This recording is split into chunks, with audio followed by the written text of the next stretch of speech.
I lived in Europe for about 10 years before coming back to South Africa in 2007. And what I saw in South Africa puzzled me greatly. There are millions of people that need homes and basic infrastructure. Our country has all the raw materials available to do it. The technology is nothing new. It's more than 100 years old to build core infrastructure. We have millions of unemployed people who I'm sure would like to build the infrastructure they want to live in. But we're not doing it. Why is that? Why are we not doing it? Well, I started researching this, and I believe I found the root causes and the solution to this in 2011. And I'd like to share that with you today. The solution is a bit mind-bending. So strap on your seatbelts, and let's go for let's look into our possible future together. So what's happening in the developed world? They have all the infrastructure they need. Everyone has a home, populations are stable or declining. They produce all of the food that they need. No one has much of want for anything. What are they focusing on? What are they investing a lot of effort into? The sharing of funny cat videos. A massive amount of investment into leisure and entertainment. Millions of YouTube videos, reality shows, cooking shows, travel, all sorts of chit-chatting and leisure and laughter. An enormous amount of investment as the economy is moving more and more towards this space. What are they also doing? They are investing tremendously into the automation of the production and distribution of basic goods and services. So this is interesting. What is the major challenge that the developed world is facing? Their major challenge for the next 10 to 15 years is, who gets what from the automated production engine? In the past, we used to determine this by what job you have. If you have this kind of job, you can get so much. If you can have this kind of job, you get so much. But it's looking a bit weird because it seems like the world is moving to a place where there are more people than jobs. So how are we going to determine who gets what? One of the proposals is a universal basic income. It's a bit weird. You don't have to work, but you get a place to live and food and stuff to live without having to have a job. It's a bit strange, a bit crazy, right? Well, these are the crazy people who are thinking this is an excellent idea. So maybe we should pay attention to what they're saying. What are they really saying? I understand that as the developed world moving to a joy economy, and they'll be well advanced on this road by 2030, the production of and distribution of basic goods and services automated, a universal basic income for everyone, and the ability to equitably share the remaining amount of manual labor. So what about South Africa? Will we be able to migrate to a joy economy by 2030? Well, the first thing we'll have to do is to build the infrastructure. So how does that work? How do we build the infrastructure? We need the homes, the roads, water circulation. Well, the way it normally plays out is some property developers who want to put up an apartment building, they go to a bank and they say, "Dear bank, we want to do this. Can you create 100 million rand for us to do this?" And the bank goes, "Absolutely sure. But we also need to create the 100 million rand of debt, because that's how our society works. Every rand of money is backed up by a rand of debt. So sure, we'll do it, but only if we think there will be people that have jobs that can move into the apartments because they need to pay down the debt. So no jobs, no debt-based money, no building." And that's exactly where we are. What did the Asian tigers do to get over this problem? Well, they became the cheap manual labor factory of the world. And that's how they started along this road of industrialization, which enables them to move then by 2030 to something approaching a joy economy. But as we saw, the world is automating everything. No one is interested in our manual labor. Let me say that again. No one in the world is interested in our millions of manual laborers. No one. So this opportunity is gone. This path does not exist anymore. So what are we to do? How are we to solve this problem? So this is why we're having urban slums growing all across the developing world. There simply is no business case. No one can figure out what jobs these people are going to do so that we can build the infrastructure that we need.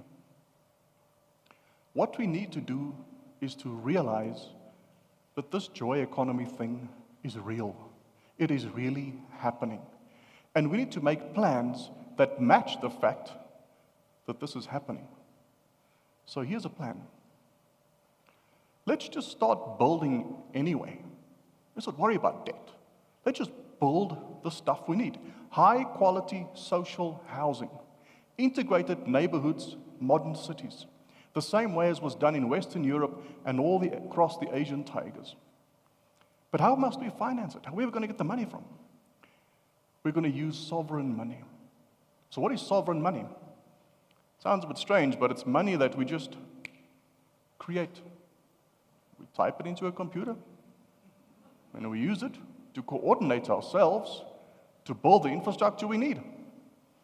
Sounds a bit cuckoo, right? Yeah. Well, these are the crazy people that think this is a really cool idea. Central bankers, Lord Adair Turner, financial regulator of the UK, economists, professors all over the world say this is a super idea. Just create the money that you need and start building. So it's not only them, it's also think tanks and non-profits around the world they're saying to the developed world, we're not going to make it if we don't do this. Now imagine us in the developing world. We doubly need it as much as they do. So what would this money be, though? What is this money that we would create? This money would be the manifestation of our joint societal commitment to migrate to a joy economy by 2030, taking that first step to build the infrastructure. And it doesn't require massive risk-taking or geniuses because the technology is known. It's a problem of coordination. It's a problem of coordination. So this money is not for the enrichment of the few or the corrupt. So here's another mind-bending piece. That money that we create, it's going to be on an open, digital, blockchain-based platform. And we will be able to see all the balances. We will be able to see where every cent is from the point of creation into perpetuity or until we decide to destroy that money.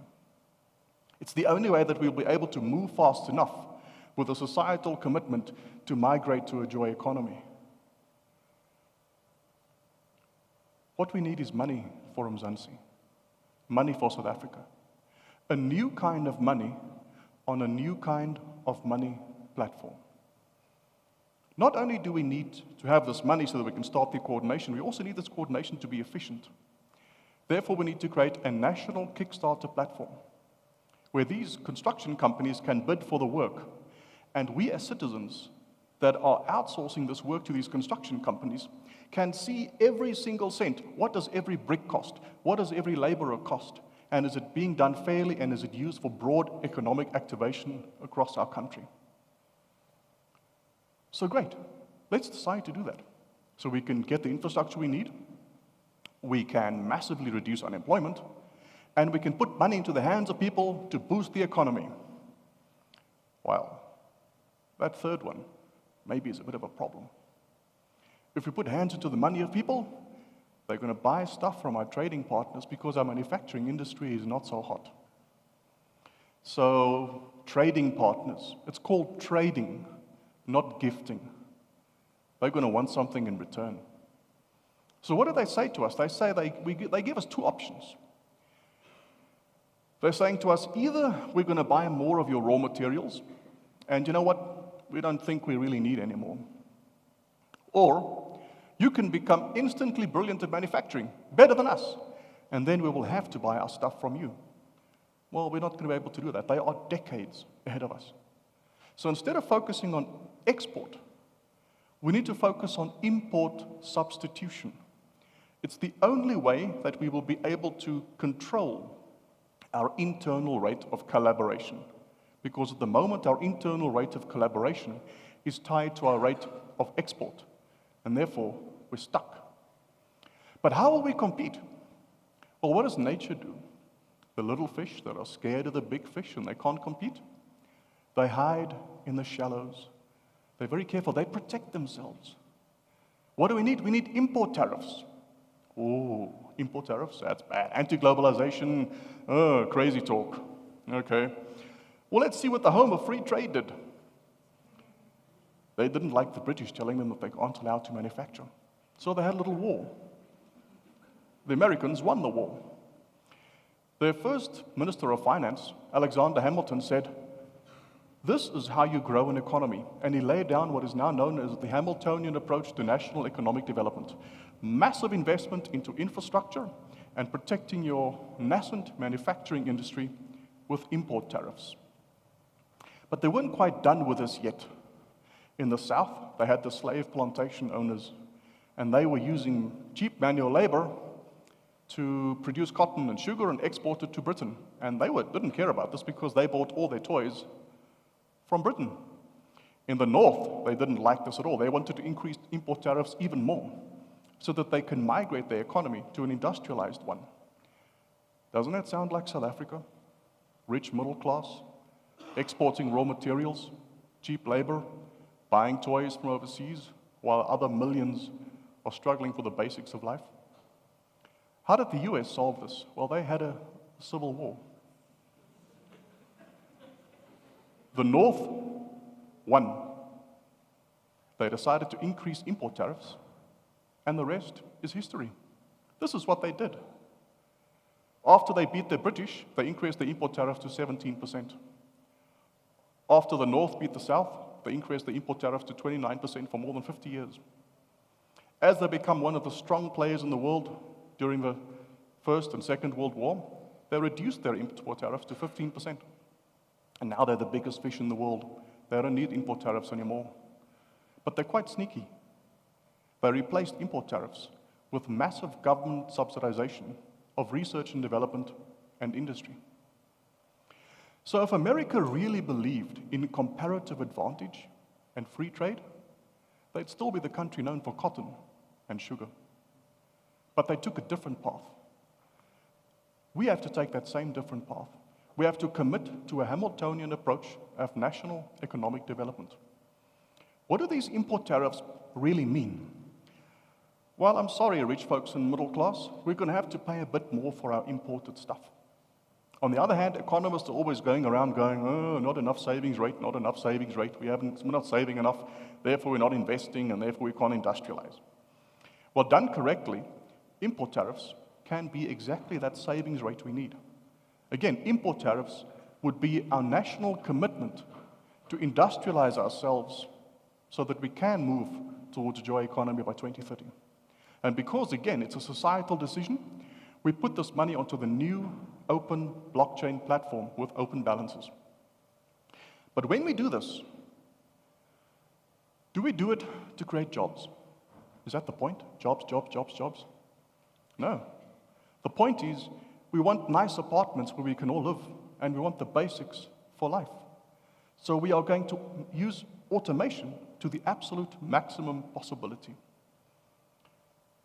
And we're going to use this money on an open Kickstarter platform as well, where these entrepreneurs can put forward their business cases. And the business cases will be for the automated production locally of the basic goods and services that will go into the homes we build. But it's not about jobs, it's about automation. So we will also need to start incrementally introducing a universal basic income into South Africa, because it is the mechanism by which we will be able to equitably distribute the remaining amount of manual labor in our country. Will this be really easy? No. It'll be really hard. Because what we need to do as a country is we need to commit to a Hamiltonian approach of economic development. We need to create a new kind of money on a new kind of money platform. It means we will have to fundamentally change the way that we in South Africa collaborate. And that's why I created the non-profit Money for Mzansi.